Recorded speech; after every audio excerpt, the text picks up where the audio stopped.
profondeurs je crie, des profondeurs je pleure, des profondeurs je crie de joie, il est Seigneur,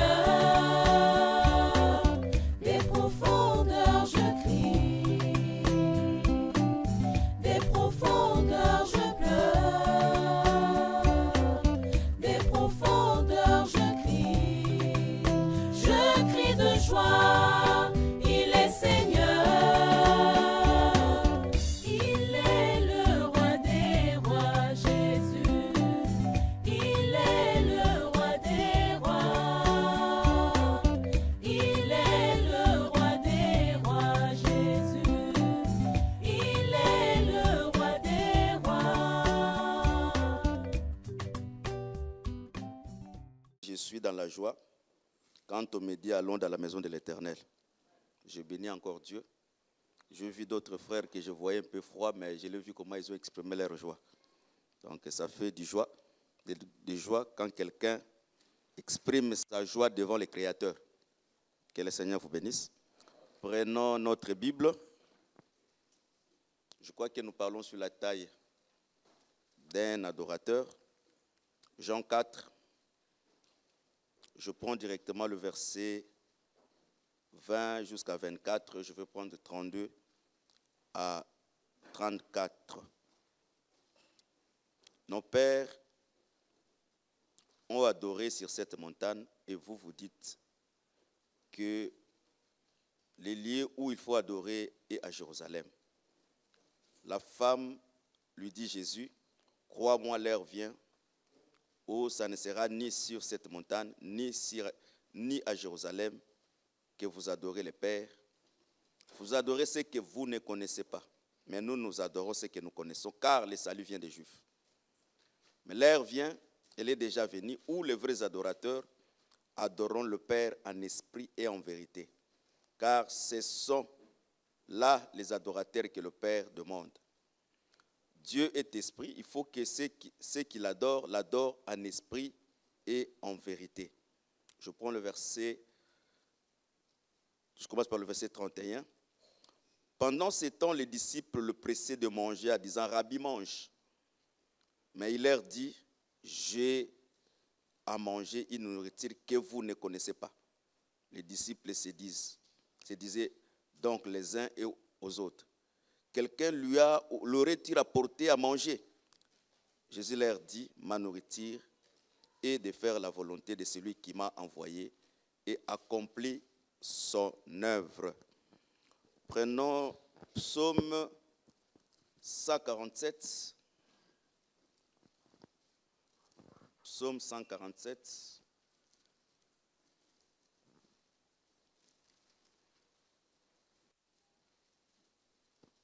Psaume 147. Je commence par le verset 15. Psaume 147, je commence par le verset 15. Il envoie, je vous attends quand même parce que je vois, les gens cherchent les Écritures dans la Bible, c'est étonnant. Psaume 147, verset 15.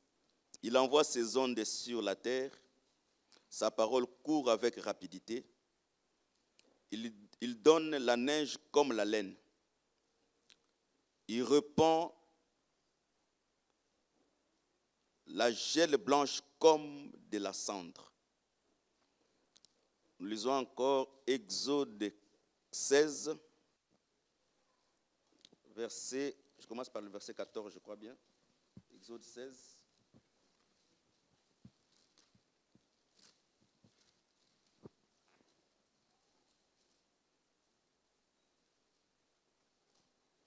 Exode 16, je commence par le verset 14.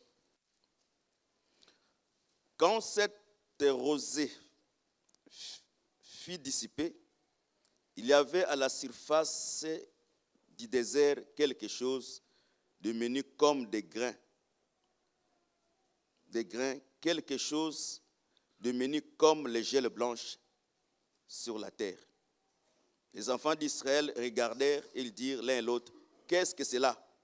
Car ils ne savaient pas ce que Moïse leur dit, « C'est le pain que l'Éternel vous donne pour nourriture. » Prenons encore une écriture. Là, une écriture, Jean 6. Prenons premier, Exode 27, versets 1 à 3. Je donne souvent beaucoup des écritures parce que vous n'avez pas de temps de lire la Bible à la maison. Donc, c'est un devoir à domicile qu'on donne à tout le monde. Si même tu ne lis pas, quand tu passes, tu cherches les feuilles, donc ça te peut quand même de retenir quelques écritures. Tu feras l'autel de bois d'acacia. Sa longueur sera de 5 coudées et sa largeur de 5 coudées. L'autel sera en carré et sa hauteur sera de 3 coudées. Tu feras aux 4 coins des cornes qui sortira de l'autel. Tu couvriras des reins. Tu feras pour l'autel. Je crie un peu ce que je vais lire. Le stylo qu'on écrit ici, il est où? Ok. Mais là, il faut des lignes. Bien que pour je cherche l'arbre que j'ai à monter. Exode 15, je suis au verset 3. Tu feras le sanglier.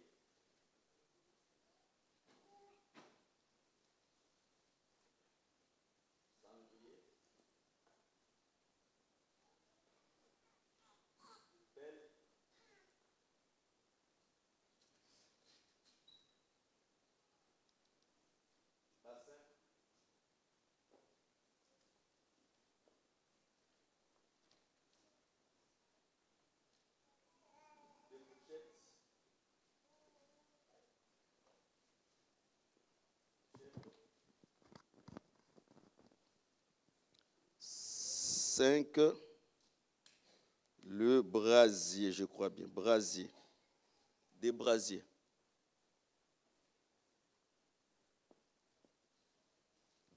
Bon, on va lire aujourd'hui, on va faire quelques exercices aujourd'hui. On va faire quelques exercices, ça fera du bien pour tout le monde. Parce que des fois, quand on dit quoi que quand tu es pasteur, tu n'as pas l'intelligence. On va faire quelques exercices un peu aujourd'hui. Quelqu'un, quand il échoue, comme dit un homme de Dieu, quand il échoue dans la vie, bon, le pastoral, c'est bien pour moi. Dans les groupes de prière, ça va. Mais dans le vrai évangile, ça ne passe pas. On prend encore Jean 5, je crois bien, verset, Jean 6. Jean.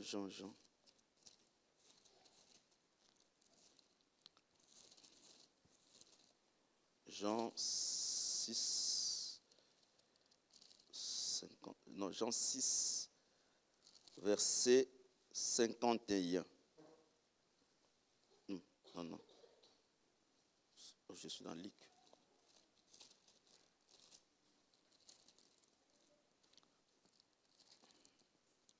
Jean 6, verset 51. Jésus dit, « Je suis le pain de vie qui est descendu du ciel. Si quelqu'un mange ce pain, il vivra éternellement. Et le pain que je lui donnerai, c'est ma chair, et que je donnerai pour la vie du monde. » Galates 4,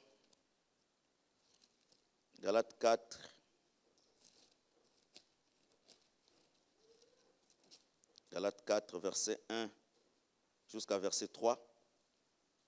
Or, aussi longtemps que l'héritier est enfant, j'ai dit qu'il ne diffère en rien d'un esclave, quoiqu'il soit le maître de tout, mais il est sous-tutelle et des administrateurs jusqu'au temps marqué par le Père. Nous aussi, de la même manière, lorsque nous étions enfants, nous étions sous l'esclavage des principes élémentaires du monde. Que le Seigneur bénisse la lecture de sa parole. Avant que je commence, je fais un peu mon tableau et puis je vais commencer. Je divise un peu ce que je fais en 3 parties. 1, 2, 3. Ça, c'est Gozin. Et ça, c'est l'Égypte. Ça, c'est les déserts. Et ça, c'est Canaan.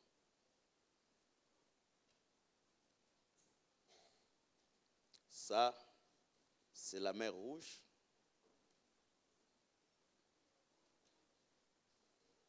Ça, c'est Jourdain.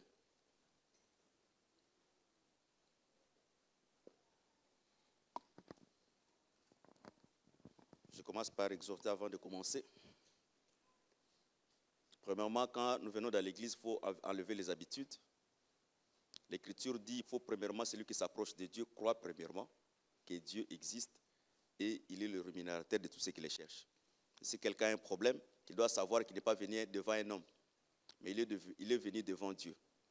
Il y a une écriture dans ma Bible qui me dit, dans Romains 4, il dit que Dieu a fait à Abraham la promesse, mais l'Écriture dit, le corps d'Abraham était déjà usé et Sarah ne pouvait plus concevoir.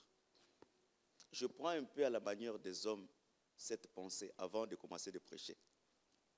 Le corps d'Abraham usé et Sarah n'était plus à mesure de concevoir. Je prends un exemple de Sarah. Quand est-ce qu'une femme peut concevoir? Pendant que sa mensualité est respectée et qu'il y a un temps que nous appelons le temps de la fertilité. C'est-à-dire, naturellement, quand la femme atteint la ménopause, le problème de concevoir, c'est fini. Donc, dans d'autres termes, Sarah avait déjà dépassé la ménopause et elle ne pouvait plus concevoir. Mais la Bible dit ceci, Sarah et Abraham, ils ont cru à Dieu parce que Dieu avait le pouvoir de ramener de la mort à la vie. Et il espéra au-delà de toute espérance. Et je ne comprends pas par quelle magie médicale que Sarah pouvait concevoir. C'est impossible. C'est impossible. Parce que si je dis même à Papa Choum ici, comment Sarah va concevoir? Il dit c'est impossible. Mais la Bible dit, comme ils ont cru, Dieu a permis, Dieu n'a pas regardé le temps de la fertilité ou bien le temps ou quoi. Mais comme Dieu a promis, Dieu a permis que Sarah puisse se concevoir pour avoir un enfant. C'est pour dire que ne vois pas ton problème par rapport à la grandeur de notre Dieu. Dieu est tellement grand. Ton problème n'est qu'un petit goutte d'eau dans l'océan. Espère seulement à Dieu. Et crois à celui qui a fait la promesse, parce que dans l'alliance où nous sommes, la parole sert à Dieu comme étant un sceau. Qu'est-ce que cela veut dire un sceau? Dans la Bible, quand un roi prenait une décision, pour que sa décision reste irrévocable, il prenait un sceau et il scellait la lettre qu'il a faite. C'est-à-dire, là, le roi ne peut plus se repentir. C'est par là que nous comprenons les paroles de l'alliance où nous sommes. La parole de Dieu sert à Dieu un sceau. C'est-à-dire, si Dieu dit quelque chose, toi, crois seulement à cela. Même si c'est difficile, crois. Parce que la Bible dit, la parole de Dieu est comme la pluie. Elle ne rentre pas si elle n'a pas encore accompli la mission que Dieu lui a envoyée pour accomplir. C'est-à-dire, quand Dieu promet quelque chose, à quelqu'un quelque chose, même si la chose ne s'accomplit pas, ne te tracasse pas. Ayez seulement dans ta tête, la parole ne va pas rentrer sans pourtant accomplir ce que Dieu m'a promis. C'est ça qui fera de toi une héros ou une héroïne de la foi, parce que tu as cru sans pourtant voir. Tu as cru, tu n'as pas réalisé ton état. Parce qu'Abraham et Sarah, s'ils regardaient leur état, rien ne pouvait venir. Mais ils ont cru seulement parce qu'ils savaient que ce qui est impossible aux hommes est possible à Dieu. Dans la bouche de Dieu, le mot impossible n'existe pas. Les mots impossibles, ce n'est qu'un langage, ce sont que des paroles qui sont écrites dans les dictionnaires. Mais dans le langage de Dieu, le mot impossible n'existe pas. Et le mot trop tard chez Dieu n'existe pas. Que le Seigneur vous bénisse. Nous parlons sur la taille d'un adorateur. Apocalypse 11, je n'ai pas lu cet écrit, je préfère le lire pour recommencer. Apocalypse 11. Apocalypse 11, verset 1 à 2. On me donna un roseau semblable à un verge en disant, lève-toi et mesure les temples de Dieu, les adorateurs et ceux qui adorent. Mais le parvis extérieur ne le mesure, mettez-le à côté et ne le mesure pas, car il a été donné aux nations. Et ils fouleront au pied la ville sainte pendant 42 mois. La Bible dit, nous parlons sur la taille d'un adorateur, mais l'Écriture dit, Dieu a donné au prophète le roseau pour mesurer l'autel et mesurer les adorateurs. C'est-à-dire, si on dit de mesurer quelque chose, il y a une unité qui sert à Dieu comme étant un modèle qui va comparer à celui qui va atteindre cette mesure. C'est-à-dire, quand on dit par exemple, l'unité de mesure c'est le mètre. C'est-à-dire, on va prendre le mètre, mais ici. Et si on veut mesurer 2 mètres, on va prendre le mètre qui est l'unité de mesure pour le mesurer 2 fois afin que nous ayons la mesure que Dieu a dit. C'est par là que nous comprenons, si Dieu a dit qu'il faut mesurer avec l'unité de mesure, c'est-à-dire Dieu a une unité de mesure pour mesurer tous les adorateurs. Parce qu'adorer, par rapport au dictionnaire, c'est adorer, c'est donner, faire l'hommage à Dieu. Mais par rapport à la Bible, adorer, c'est offrir. Parce que Dieu a demandé à Sarah, à Abraham, Isaac, pour l'offrir en sacrifice, mais Abraham dit, nous allons adorer. C'est-à-dire, adorer, c'est offrir. C'est-à-dire, quand même nous venons dans le culte, nous sommes venus pour adorer Dieu. Mais le premier offrande que Dieu agrée, ce n'est pas de l'argent. Mais le premier offrande que Dieu agrée, c'est notre propre vie. C'est-à-dire, si Dieu agrée quelqu'un, il va agréer aussi les rostes qu'il va donner à Dieu. Mais pour que Dieu agrée quelqu'un, il y a premièrement quelqu'un que Dieu a agréé. Que le Seigneur bénisse. Il y a quelqu'un que Dieu a agréé, et la personne là reste comme le mannequin que Dieu doit comparer pour qu'il puisse agréer les autres. Je prends un exemple. Dieu, quand Adam a péché, la Bible dit Dieu a revêtu à Adam la chair de l'animal. Je ne vais pas vous compliquer, mais je donne seulement une écriture simple. Quand il lit Lévitique 7, verset 8, la Bible dit quand le sacrificateur qui offrira l'holocauste et l'expiation, la peau de l'animal sera pour lui. C'est-à-dire, le fait de voir seulement Dieu avec la peau de l'animal, nous comprenons que Dieu a sacrifié. Maintenant, je me pose une simple question. Quand Dieu donne le sacrifice de l'expiation, c'est-à-dire Dieu expie le péché. Mais comment Dieu qui a expié le péché, mais il a encore chassé Adam du jardin? Dans d'autres termes, Dieu n'a pas pardonné à Adam. Pourquoi Dieu n'a pas pardonné à Adam? Parce que c'est Paul qui nous explique. Le bouc, les taureaux, les sacrifices là, Dieu ne l'a pas agréé. Ça c'est Hébreux 10. Tu n'as voulu ni sacrifice, ni holocauste, ni offrande, mais tu m'as fait un corps. C'est-à-dire, tous les sacrifices qu'on avait donnés à Dieu, Dieu n'a pas agréé. Comme il n'a pas agréé, il n'a pas aussi expié le péché. Voilà pourquoi le Seigneur devait revêtir la chair pour maintenant expier. Parce que la réconciliation, c'est par l'expiation du péché. Voilà pourquoi nous avons donné la première qualité d'un adorateur. C'est savoir pardonner. Parce que tu ne peux pas déposer l'offrande sur l'autel si tu trouves que tu as le problème avec quelqu'un. Et quand tu pries sans pourtant se réconcilier avec quelqu'un, tu fais des bruits. Et Dieu n'exauce pas le prière des pécheurs. Quand tu ne pardonnes pas, tu es un pécheur. Je donne un exemple, une écriture biblique. Que dit la Bible? Pardonnez-nous comme nous pardonnons à ceux qui sont en train de nous offenser. C'est-à-dire, Dieu te pardonne parce que toi, tu pardonnes aussi à ceux qui sont en train de t'offenser. Quand toi, tu ne pardonnes pas ceux qui sont en train de t'offenser, le Seigneur aussi ne t'accorde pas le pardon. Voilà pourquoi celui qui ne pardonne pas, c'est un vrai pécheur.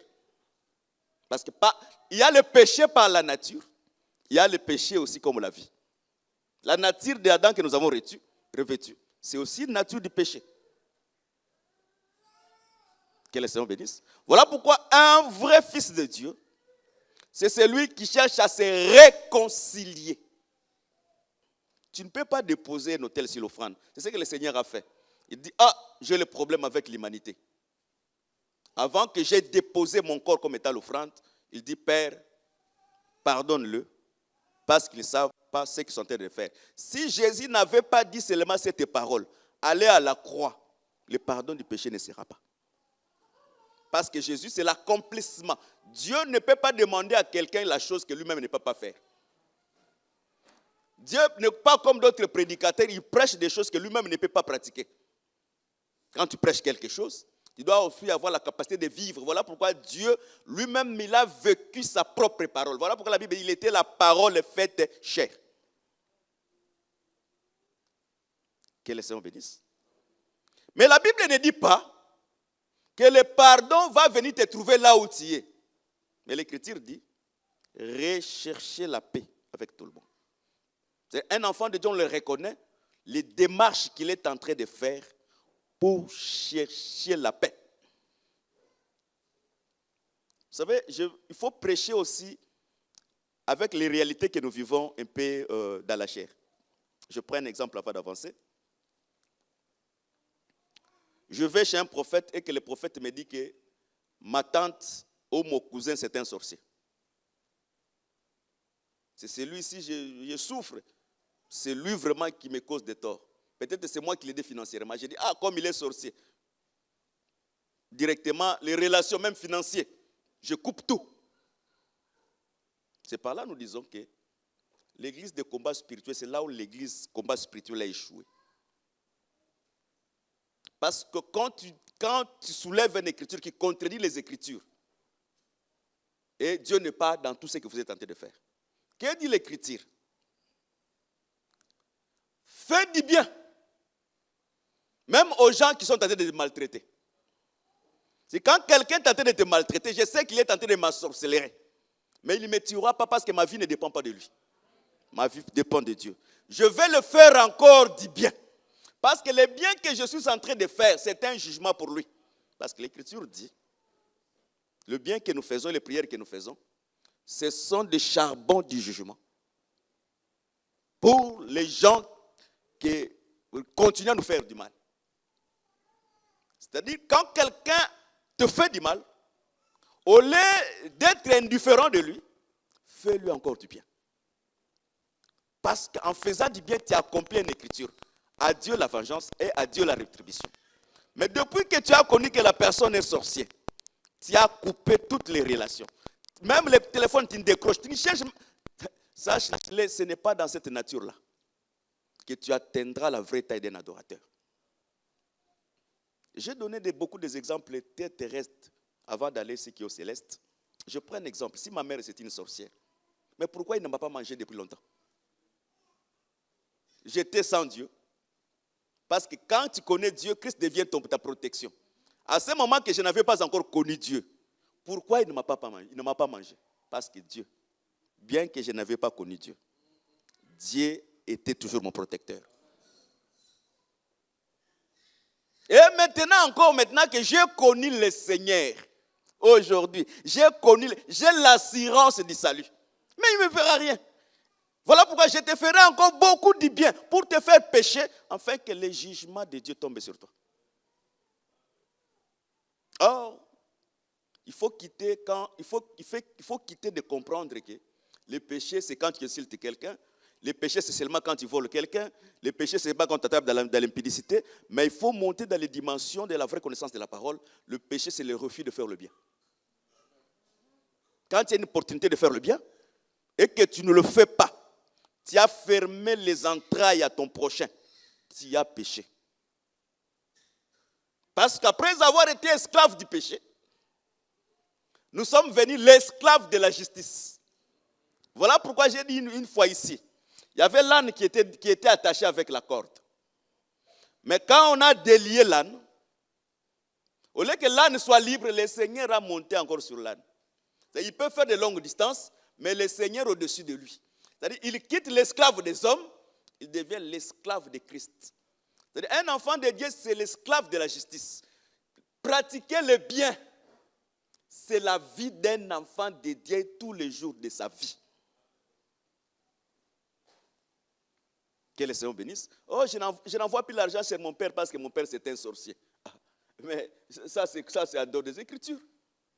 Fais-lui du bien. Premièrement, il y a une écriture que les enfants doivent rendre à leurs parents. Ce que les parents font, il faut les rendre à ton père. La deuxième écriture, je le fais du bien parce que je suis esclave de la justice. Même si quelqu'un me fait du mal, moi je vais le faire toujours du bien. Voilà pourquoi, quand quelqu'un ne sait pas pardonner, voilà pourquoi le Seigneur a demandé. On a demandé au Seigneur, combien de fois pardonnerais-tu à ton prochain? Le Seigneur a dit 70 fois 7 fois. C'est beaucoup. Est-ce que tu vas commencer à compter pardon 1, pardon 2, pardon 3. Quand Dieu parlait de 70 fois 7 fois, Dieu voyait la perfection. C'est dans cette nature, aussi longtemps on n'a pas encore atteint la perfection, le pardon sera notre quotidien. La réconciliation sera notre quotidien. Tu ne peux pas prier en faisant souffrir un autre. Tu ne peux pas, tu vis mais tu fais l'autre le mal. Ton cœur est le joie. Non, mon frère, attention. Dieu nous a donné le mystère de la... Parce que l'évangile est venu réconcilier l'homme et la femme. Premièrement, l'homme, c'est le Seigneur. Deuxièmement, la femme, c'est nous, l'Église. Mais dans la connaissance, la femme aussi naturelle ici, l'homme naturel ici, la réconciliation doit être la vie quotidienne de la vie d'un couple. Mais je ne vais pas rester là-bas, sinon je vais beaucoup tarder sur les choses que je parle. C'est-à-dire, or le pardon, on la reçoit dans le parvis. Parce que dans le parvis, il y avait l'autel. Voilà pourquoi tu verras tous les patriarches, Abraham, Jacob, Isaac, quand ils marchaient, ils arrivaient quelque part, ils tressaient un autel. Un autel et ils offraient un sacrifice à Dieu. Et l'autel, c'était le seul lieu de la réconciliation avec Dieu. Mais Paul dit ceci, il dit, celui qui travaille à l'autel, mange à l'autel. Ce n'est pas moi, c'est Paul qui, je crois bien, c'est Paul qui dans 1 Corinthiens 9. Maintenant, il explique l'autel, c'est quoi? Il dit, celui qui travaille dans l'évangile vit de l'évangile. C'est-à-dire, l'autel aujourd'hui, ce n'est pas un autel en carré avec des pieds, mais l'autel aujourd'hui, c'est l'évangile que nous sommes en train de prêcher. C'est-à-dire, nous nous réconcilions avec Dieu aujourd'hui au travers de sa parole. Que le Seigneur bénisse. Que le Seigneur vous bénisse. C'est-à-dire, un adorateur, il a un mouvement, il doit faire ici, dans cette tabernacle. Parce que Gozin, c'était là où les enfants d'Israël étaient. L'Égypte, c'était là où les Égyptiens restaient. Et ils ont bâti un autel ici, où ils ont sacrifié l'agneau, afin qu'ils puissent commencer la marche. C'est-à-dire, celui qui est ici, il a encore une petite taille, parce que la taille s'augmente par rapport à la marche, jusqu'à ce qui est arrivé ici en Canaan. Canaan, c'est quoi? Canaan, c'était l'héritage que Dieu avait donné à Abraham et à sa postérité. Ce n'est pas moi, c'est la Bible. Dieu dit à Abraham, je te donnerai Canaan comme héritage pour toi et ta postérité. Est-ce qu'on se comprend premièrement quand je parle des choses très simples? On se comprend. Or, ici, à l'autel, on amène l'animal pour que l'animal soit égorgé. L'homme, avant d'avancer, il doit commencer par l'autel. Quand je vois pour que l'homme puisse marcher, le sacrificateur puisse marcher, il faut que l'animal soit égorgé ici. Je comprends? La première nature de l'homme en Égypte, c'est l'animal. La deuxième nature de l'homme quand il arrive dans le désert, c'est le pain. Et la troisième nature, quand quelqu'un devient en Cana, il devient un livre écrit et lu par tout le monde. Parce qu'ici, Dieu prendra les deux tables de la loi, il les met dans le lieu très saint et la Bible dit, avant j'ai écrit sur les tables de la chair, mais aujourd'hui, j'ai écrit sur les tables de la chair qui est notre cœur. Est-ce qu'on se comprend? Je vais avancer. Est-ce qu'on se comprend? Mais ici, sur l'autel, il y avait les 5 ustensiles que les sacrificateurs faisaient le service avec. Ces 5 ustensiles. C'est-à-dire, je prends un exemple, on prend un animal, on l'égorge. Et puis on prend l'animal, pour laver l'animal, on le met dans le bassin. On enlève sur le bassin, on prend le pelle, le bassin, le brasier. C'est-à-dire, ces 5 ustensiles, c'est complété dans les services de l'autel. Chacun avait un temps propre de faire les services, l'ustensile que les sacrificateurs doivent utiliser par rapport à la situation. Or, les cinq ustensiles que les sacrificateurs est en train d'utiliser, c'est ce que nous appelons les 5 grâces du ministère. Les 5 grâces du ministère se complètent dans les services de l'évangile. Est-ce qu'on se comprend? Les 5 grâces du ministère ont pour rôle pour se compléter dans les 5 grâces du ministère. Voilà pourquoi tu peux voir l'autre comme étant pasteur, l'autre comme étant docteur, l'autre comme étant apôtre, prophète, pour le perfectionnement des saints, pour que nous puissions atteindre la taille parfaite d'un adorateur. Que le Seigneur bénisse. Pour que nous puissions atteindre la taille parfaite d'un adorateur. Mais ici en Égypte, il y a trop de bruit. Pourquoi? Parce qu'il y a les animaux qui sont égorgés à chaque moment. Ici, en Égypte, comme étant le parvis, il y a les Égyptiens, il y a aussi les Israélites qui sont en Égypte. Tu peux être aujourd'hui dans cette culte que nous sommes en train de nous réunir, mais par rapport à Dieu, tu n'as pas encore fait une marche, tu es encore sur le parvis. Mais les autres, ils sont déjà dans le désert et les autres, ils peuvent être en Canaan. C'est-à-dire, quand ils marchent, nous pouvons lire facilement la pensée de Dieu au travers de lui. Mais ici, nous avons la difficulté de distinguer celui qui est sauvé et celui qui n'est pas sauvé. Parce que dans le parvis, tout le monde peut avoir le même comportement. Tu peux être aujourd'hui un enfant de Dieu. Tu seras plus tard. On verra le fruit d'un enfant de Dieu. Mais Dieu, dans la prédestination, il te voit déjà tu es un enfant de Dieu. Mais nous, avec les yeux, par rapport à ton comportement, nous avons des difficultés de voir que tu es un enfant de Dieu parce que tu es encore comme Ismaël qui vit ensemble avec Isaac. Je ne veux pas, quand quelqu'un ne veut pas le jeudi, je ne retournerai pas ce que nous avons parlé le jeudi. J'avance. Pour un peu donner aussi les autres l'envie de commencer à se présenter les cultes de semaine. Parce que nous avons dit jeudi, aussi longtemps qu'Isaac n'a pas encore changé la nourriture, il est semblable à Ismaël. Mais ce qui fera que Ismaël soit chassé, le jour que Isaac va changer, il sera sevré, il va changer la nourriture. À ce moment, Ismaël sera chassé. Or, Ismaël, c'est la chair, c'est lui qui naquit selon la vertu de la chair, et Isaac, c'est lui qui naquit selon la vertu de la promesse. C'est-à-dire, tu peux être un héritier, mais aussi longtemps que tu n'as pas changé la nourriture, Ismaël qui est la chair, est tenté de se moquer de toi. Vous savez,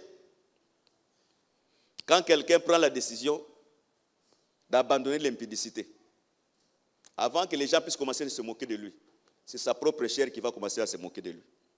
Est-ce que toi, tu seras capable vraiment de laisser l'impudicité?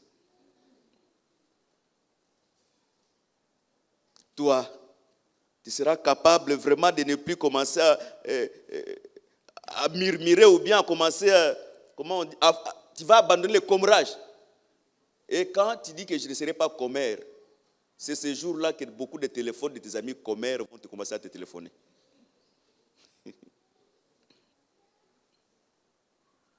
Que le Seigneur vous bénisse. Le changement de la nourriture a permis à Isaac de chasser Ismaël. Parce qu'il y a des gens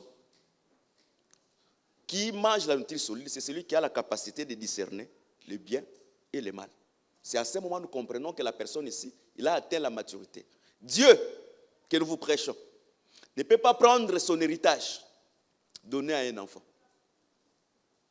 Pour que la personne devienne héritier, la personne doit atteindre la maturité de gérer l'héritage. Voilà pourquoi quand tu lis très bien la Bible, tu verras le jour qu'Israël a mangé l'agneau. En Égypte, la Bible dit, c'était le premier jour. C'était le jour où Israël était né selon Dieu. Parce que c'était le premier jour. Donc, Canaan comme étant héritage, Dieu ne pouvait pas donner à Israël l'héritage sans pourtant le faire traverser le désert. Parce que le désert, c'est le lieu où Dieu devait préparer Israël, puis afin qu'Israël atteigne la maturité, pour que l'Israël puisse entrer dans l'héritage. Quand quelqu'un est immature, je prends des exemples terre à terre avant d'avancer. Quand quelqu'un est immature, il a fait ses études, il a eu un bon travail avec un bon salaire. Quand il y aura ce bon salaire, la personne va changer. Il va devenir hautain, orgueilleux. Toutes les femmes, c'est pour lui. Tous les hommes, il n'a plus besoin de mariage. Elle devient femme seule. C'est l'orgueil de la vie. C'est l'immaturité. Celui-là, il n'a pas traversé par les chemins que Dieu a préparés afin qu'il puisse hériter l'héritage, mais il a passé par les chemins détournés. Parce qu'en dehors de ce chemin ici, il y a un autre chemin que tu peux arriver facilement. Que le Seigneur bénisse. Israël, le jour qu'il est venu en Égypte, ils n'ont pas pris beaucoup de temps. Mais quand ils sont arrivés en Égypte pour sortir de l'Égypte, c'est voilà, nous avons dit ceci le jeudi. L'Égypte, c'est le lieu du péché. Pour descendre dans le péché, même si tu as fait des jeûnes, de veillées, de sanctification de 15 ans, de 20 ans, mais dans 2 minutes, tu peux te retrouver dans le péché pour ne pas se relever. Maintenant, pour abandonner le péché, pour rentrer ici au-dessus de la montagne, ça, ce n'est pas facile. Là, il faut jeûner. Là, il faut prier. Il faut mettre la vie au sérieux pour atteindre ce niveau ici. C'est comme tu peux gaspiller. Je prends un exemple, les gens qui jouent le jeu de loto. Tu peux hypothéquer la maison que tu as travaillé toute ta vie pour un seul jour. Maintenant, achète maintenant la même maison le lendemain. Tu vas faire encore des économies, des travails pour acheter. C'est-à-dire, le péché, tu peux te retrouver d'un seul jour, mais rentrer dans l'état où tu étais, ce n'est pas facile. Que le Seigneur bénisse. Donc, dans d'autres termes, Israël devait traverser. Pourquoi Israël doit traverser le désert? Parce que dans le désert, il y a des scorpions. Dans le désert, il y a la famine. Dans le désert, il y a la guerre. Dieu permettra que toutes ces choses t'arrivent, mais en étant un enfant de Dieu. Non pour te détruire, mais pour que Dieu puisse te préparer à hériter l'héritage. Je prends un exemple terre à terre. Le mariage paye une promesse pour toi. Mais aussi longtemps que tu n'es pas mature, Dieu ne peut pas te donner le mariage. Parce que s'il te donne le mariage, par manque de la maturité, tu peux divorcer facilement. Et quand tu divorces, qu'est-ce qu'il va croire? Tu dis, ah bon, je suis divorcé, je vais me remarier. Eh, quel Dieu? Dieu est le divorce. Dieu ne peut pas détruire un mariage pour donner à quelqu'un d'autre mariage. Non. Les mariages, Dieu dans la Bible, c'est le lien de la mort. Pour que vous puissiez vous séparer, il faut que l'un de vous meure. Aussi longtemps qu'il est vivant, tu y es lié.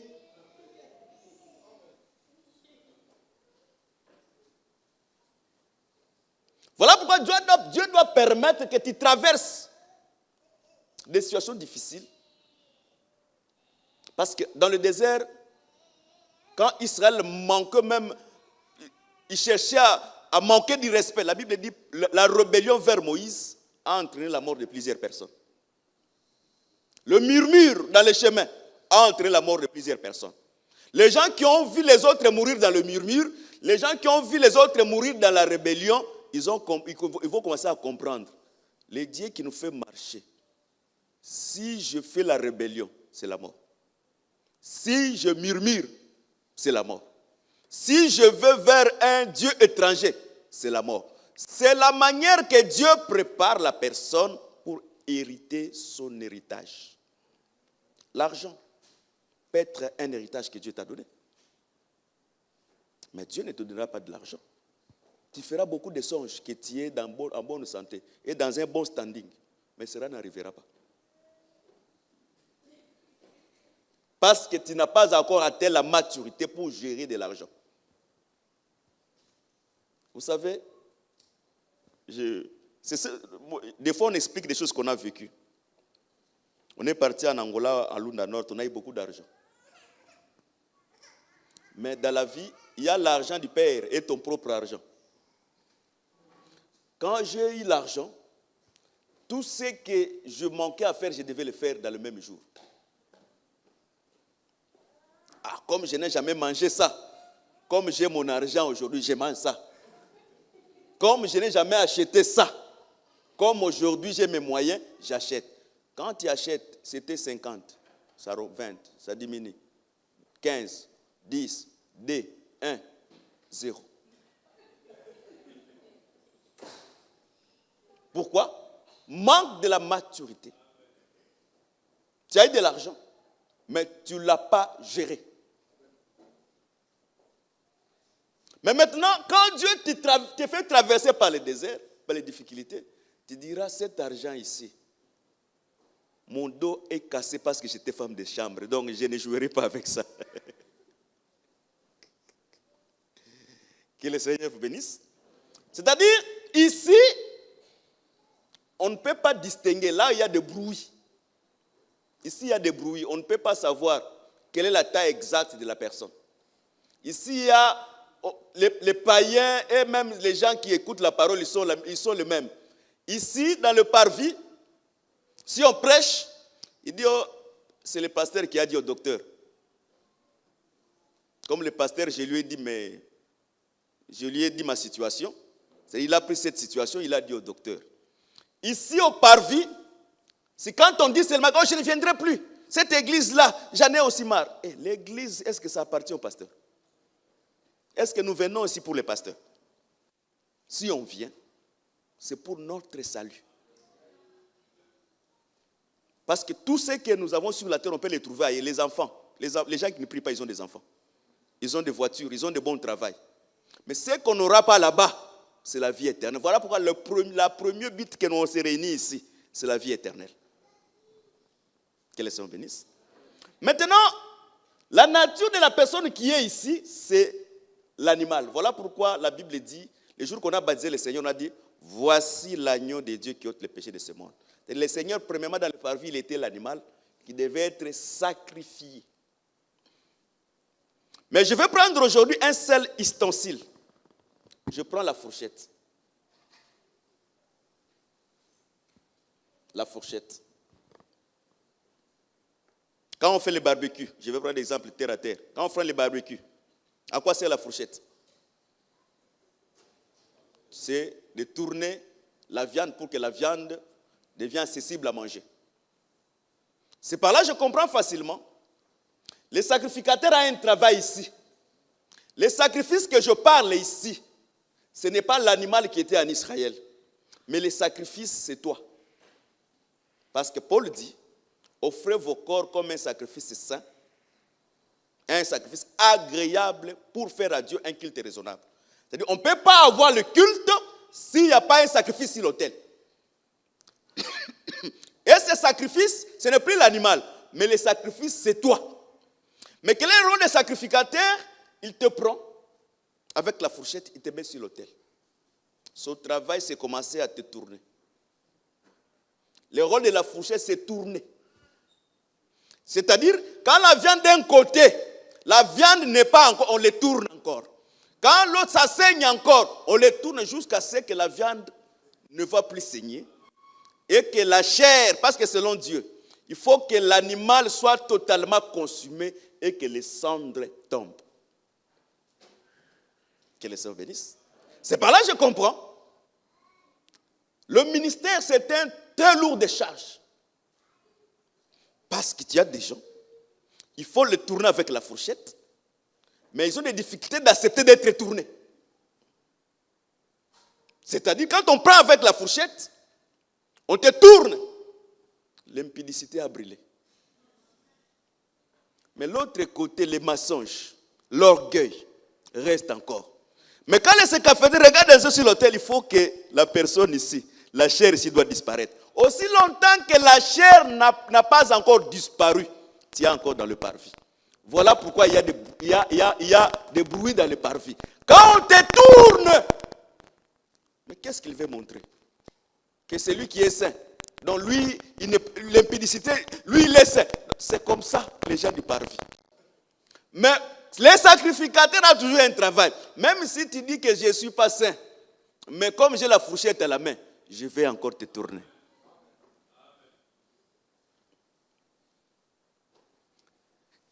La polygamie, moi, mais qu'est-ce qu'il veut dire? Qu'est-ce qu'il veut dire là? Mais il sait dans cette église, les polygames, c'est seulement moi. On va te tourner. On va te tourner jusqu'à ce que la polygamie soit consumée en toi. Parce qu'il y a d'autres, l'impudicité, c'est un don. Et l'adultère, c'est un don.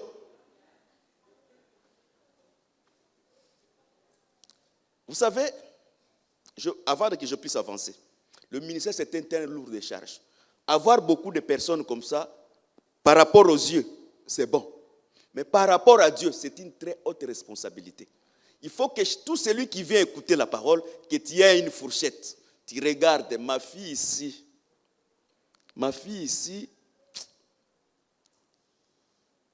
elle a un problème avec la sanctification. Mais l'adoration, elle chante avec joie. Elle chante, alléluia, alléluia. Non, je prends la fourchette. Vous savez, là où il saigne, quand tu mets la fourchette, le sang va sortir. C'est-à-dire, je regarde seulement là où tu es trop impudique. Je prends ma fourchette, je mets là-bas. Et je commence à parler, tu deviens mal à l'aise.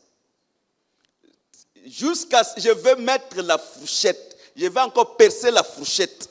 Ça va te faire du mal. Mais je vais te tourner plusieurs fois. Un enfant de Dieu, quand il vient dans l'église, c'est enfin qu'il soit tourné dans plusieurs manières. Vous savez, quand le moi qui se trouve à toi n'est pas encore consumé, tu n'es pas encore un vrai adorateur. Parce qu'il y a le moi de l'homme. Il dit, ils peuvent tout faire. Mais ça, c'est toucher à ma dignité personnelle. Ça, c'est toucher à ma dignité personnelle. C'est passer à toucher. Vous savez, dans le vrai évangile, ce n'est pas comme les églises que vous voyez là-bas. Je prends un exemple que j'ai vécu. Il y a une église où il y avait quelqu'un, Dieu l'a fait grâce, il a béni avec une société.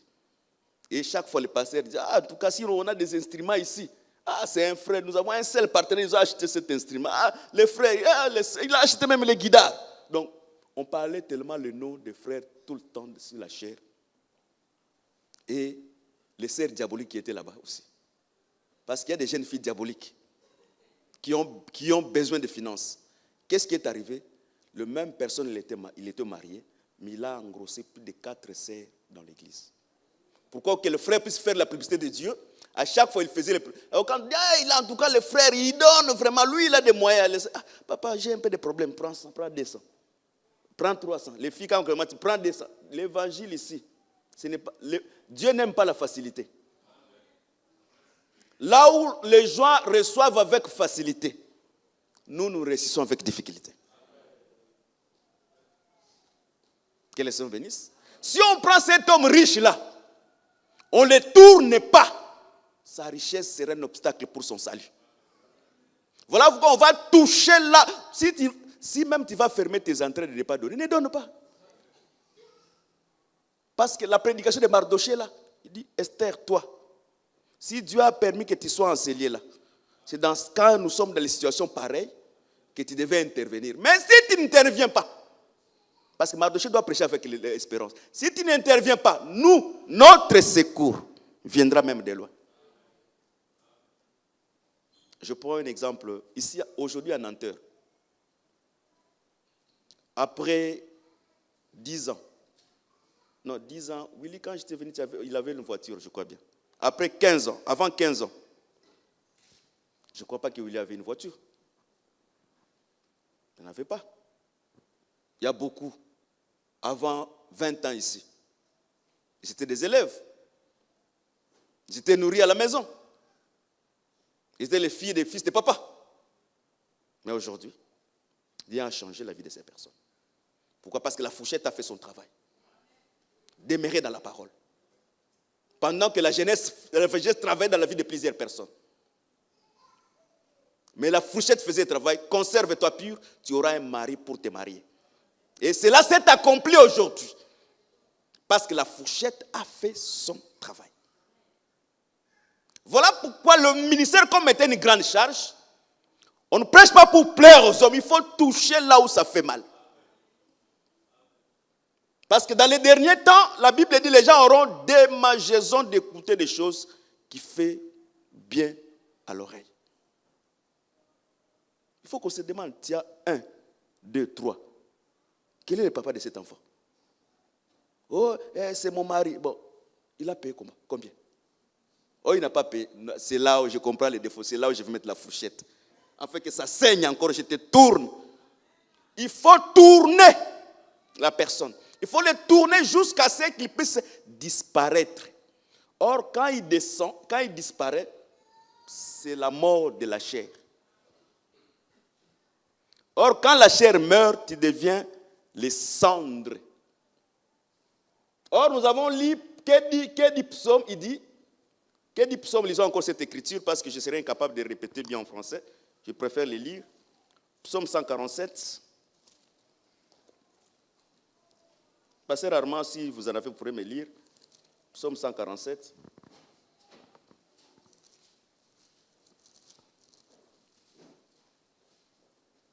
Verset 16.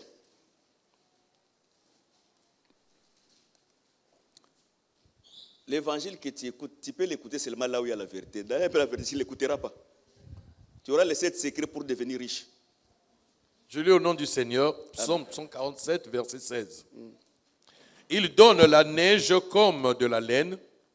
Il répand la gelée blanche comme de la cendre.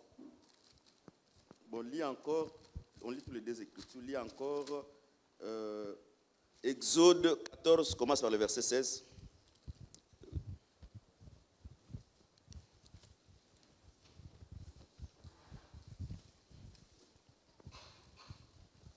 Exode 14 à partir du verset 16. Toi. Exode 16, ça doit être 16 verset 14. Je lis au nom du Seigneur Jésus-Christ. Quand cette rosée fut dissipée, il y avait à la surface du désert quelque chose du menu comme du grain, quelque chose du menu comme la gelée blanche sur la terre. Lis maintenant. Donc, c'est-à-dire, la cendre, ça c'est la version que moi j'ai dit, la cendre. Là, c'est dit. Donc, c'est-à-dire, la cendre, quand quelqu'un devient la cendre, c'est-à-dire, il quitte les parvis, il devient maintenant le pain. Je comprends directement. Tout le travail que le Seigneur faisait avec la femme samaritaine, le Seigneur avait besoin de manger la femme samaritaine. Mais on ne pouvait pas le manger aussi longtemps que la femme samaritaine était portée de sa cruche sur sa tête. La cruche, c'était quoi? C'était la chair. Beaucoup ont porté la chair sur leur tête. La chair, c'est-à-dire l'orgueil de la chair. Moi, je suis l'enfant de qui? Moi, je suis une femme différente des femmes des autres. Moi, je suis un homme. Moi, je suis ingénieur, bac plus 15. Moi, cette cruche-là, aussi longtemps qu'il était sur la terre, le Seigneur ne pouvait pas le manger. Le Seigneur avait maintenant un travail à faire. Il a mis la fourchette. Quand il a mis la première fourchette, nous, on ne s'attend pas. Le Seigneur a copié ça, c'est la faiblesse. Il a poussé encore la fourchette. Quand il a tourné, tu as combien de maris? Oh, j'en ai 5. Il tourne encore. Même le 6e que tu as maintenant, ce n'est pas ton mari. Il a mis encore la fourchette jusqu'à la femme a dit, je comprends que tu es le Christ qui est le Messie. C'est-à-dire qu'il faut que le travail de la fourchette puisse se faire, afin que tu puisses comprendre que c'est lui qui peut changer ta vie, ce n'est que le Seigneur. Il faut accepter, mais ça ne sera pas facile. Il y a des choses qui sont dans ta vie là. Si on ne le dit pas, tu n'abandonneras pas cela. Et on ne va pas parler en s'amusant. On va parler dans la vérité avec la rigueur de la parole. Afin que cela puisse se transformer dans la vie de celui qui écoute. Que le Seigneur vous bénisse. Et quand quelqu'un devient le cendre, c'est à ce moment, il entre ici. Parce que dans le parvis, quand nous allons dans le parvis, dans les lieux saints, c'est là où Dieu a mis les tables de pain de proposition, qui avaient 6 pains, qui faisaient totalement 12 pains. Or, les 12 pains représentaient chaque fils de Jacob. C'est-à-dire les pains qui étaient dans les lieux saints ici, c'était des hommes. Il y avait un pain qui était Rubin, il y avait un pain qui était Siméon, il y avait un pain qui était Juda. C'est-à-dire quand tu es consommé, tu deviens la cendre, tu deviens maintenant la manne. Là, le Seigneur peut te manger. Quand on dit cela, on ne parle pas des animaux qui sont de la brousse. Mais on veut dire que toi, tel que tu es là, tu es un animal qu'on ne mange pas. Il y a d'autres, Dieu ne peut pas le manger, Dieu va le vomir. Dieu aura des démangeaisons dans le ventre. Et le pain qui était ici, c'était le pain sans levain. Voilà pourquoi le Seigneur a dit, je suis le pain de vie descendu du ciel. C'est-à-dire ici, dans d'autres termes, Moïse aussi a prêché les éléments fondamentaux de la doctrine. Quels sont les éléments fondamentaux de la doctrine? C'est le renoncement des œuvres mortes et la doctrine des baptêmes au pluriel. Dans d'autres termes, quand quelqu'un écoute la parole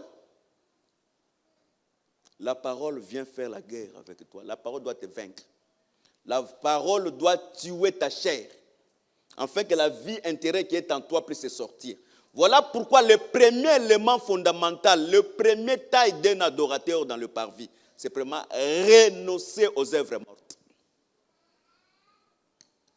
Je dis chaque fois, une femme qui n'est pas soumise à la maison de son mari, il ne sera pas sauvé. Elle ne sera pas sauvée. Même si c'est une très bonne sœur dans l'église. Comme il n'a pas respecté l'écriture qui dit que le mari soit soumise, il veut respecter d'autres écritures. Il croit que les écritures sont des ennemis. Non. Les écritures sont celles de frères. Tu ne peux pas dissocier les écritures. Quand tu ne respectes pas un seul iota des écritures, toutes les écritures tombent pour ta vie. Un mari qui n'aime pas sa femme, son salut est compromis. Voilà pourquoi quand on renonce aux œuvres mortes, on doit passer maintenant par le second élément fondamental, au baptême d'eau. Le Saint-Esprit ne peut pas t'empêcher à être baptisé, parce que le baptême, c'est pour les rémissions du péché. Tu peux te dire, oh, moi j'avais déjà reçu le baptême. Le baptême que tu as reçu, c'est le faux baptême. Parce que Israël, quand il était encore en Égypte, il pouvait aller se laver dans la mer Rouge. Et se laver là, ce n'était pas le baptême. Mais le jour que Dieu a parlé dans la bouche de Moïse, c'est là où le baptême était devenu effectif. Je prends un autre exemple. Naaman le Syrien, il y avait de l'eau de Labana. Mais comme la parole était sortie pour Jourdain, le jour qu'il est tombé dans le Jourdain, c'est à ce moment qu'il a été purifié. Et quand tu passes par le baptême d'eau, comme le baptême c'est au pluriel, tu vas entrer maintenant dans le désert pour vivre le baptême de feu. Quelqu'un qui veut... Pasteur, j'ai encore du temps?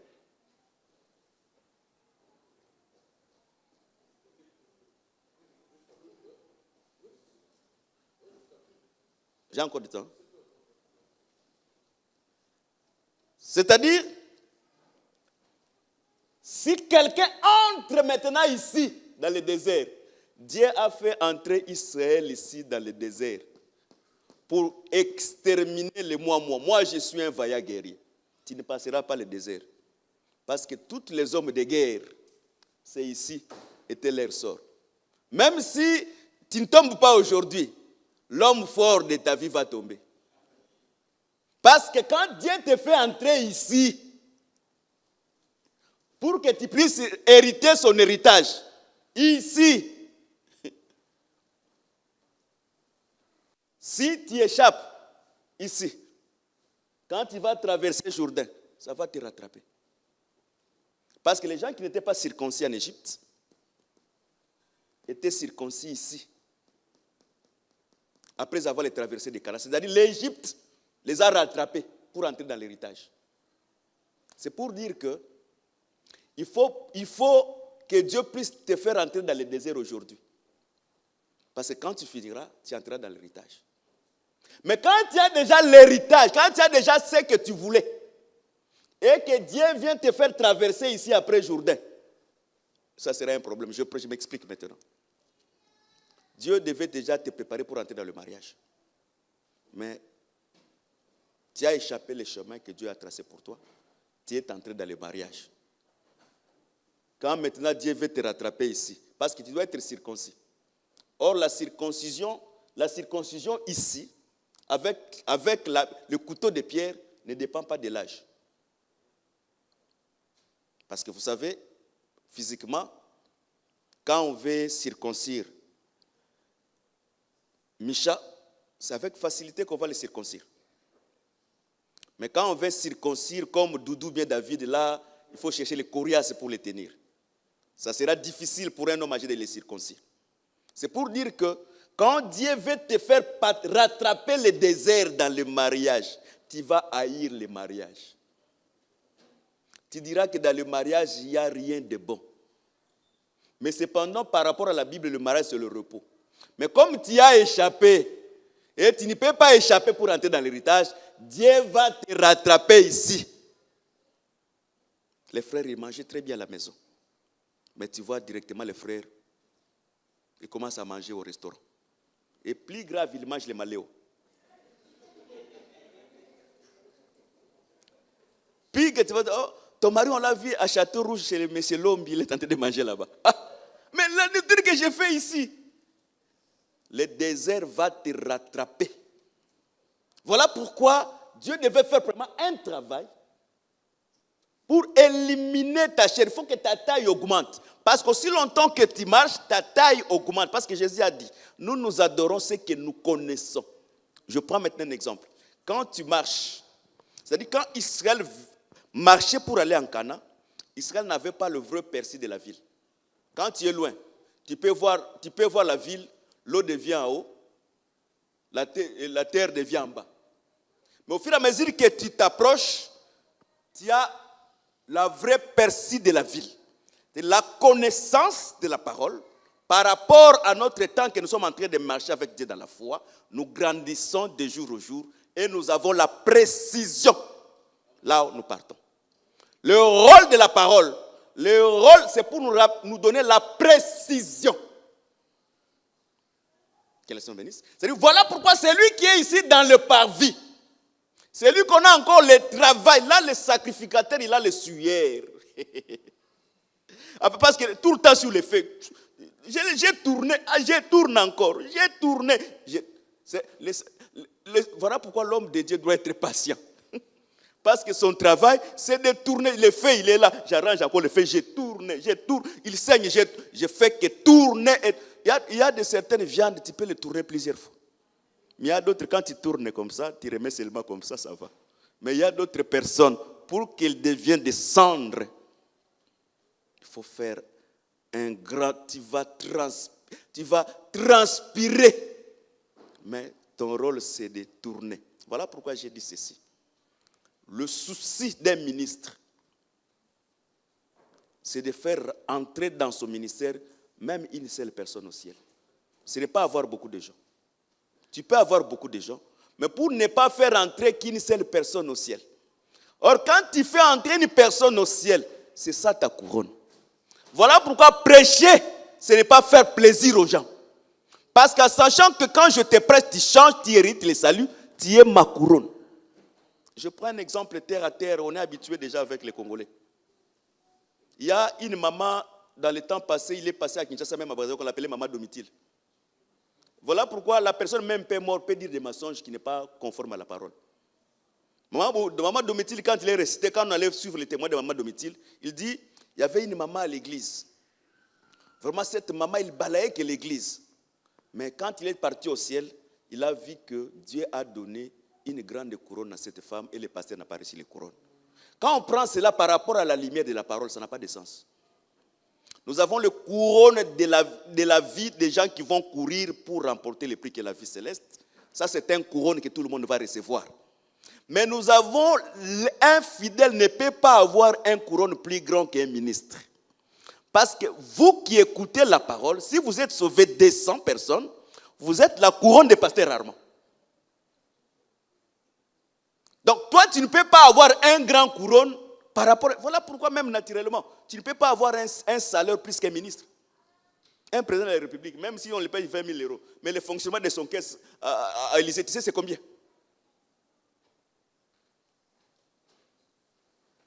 Que le Seigneur bénisse. Voilà pourquoi prêcher, ce n'est pas faire plaisir à celui qui écoute. Cet évangile, c'est l'évangile de la vérité. Je vais prendre ma fourchette. Je ne prends pas l'appel, parce que l'appel, je vais te prendre avec amour. Mais je prends seulement ma fourchette. Je mets là où ça fait. Même si tu vas t'emporter, emporte-toi. Vous savez, quand Dieu te bloque, tu ne vas pas bouger. Quand Dieu te fait passer par le désert, même si les gens veulent t'aider, Dieu va donner aussi, Dieu va endurcir même à ton père, même à ton frère, à ta sœur propre le cœur pour ne pas te donner. Parce que Dieu, c'est le chemin qu'il est en train de te faire passer pour que tu puisses entrer dans l'héritage. C'est ici dans le désert que Israël, en Égypte, Israël n'a jamais combattu. Israël faisait le travail, mais Israël ne combattait pas. Mais ici, Israël doit apprendre à combattre. Tu comprendras comment tu es ici quand tu vas commencer à combattre. Quand tu ne combats pas, tu dors comme tu as bien un somnifère, sache-le que tu es encore ici. Tu es un adorateur de courte taille. Mais quand tu commences à combattre, quand il y a des situations difficiles, quand il y a des situations qui se présentent, tu combats jusqu'à vaincre cette situation-là, sache-le que tu as fait une avancée. Que le Seigneur bénisse. Le rôle du Seigneur, c'est afin que la chair disparaisse. Or, quand la chair disparaisse, Moïse dit, la manne, c'était la cendre blanche. Or, la cendre blanche, c'était le pain.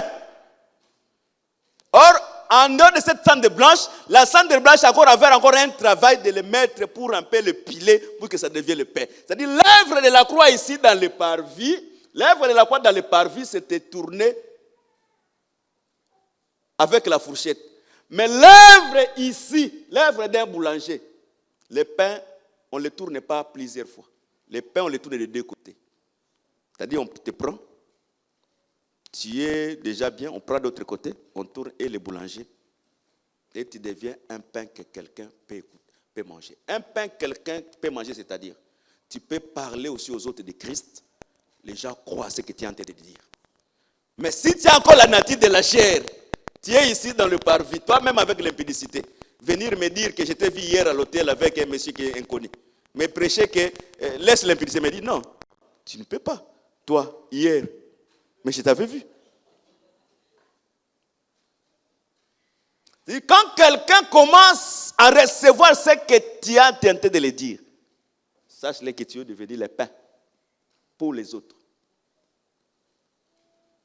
Parce que le Seigneur était le pain que cette femme a mangé.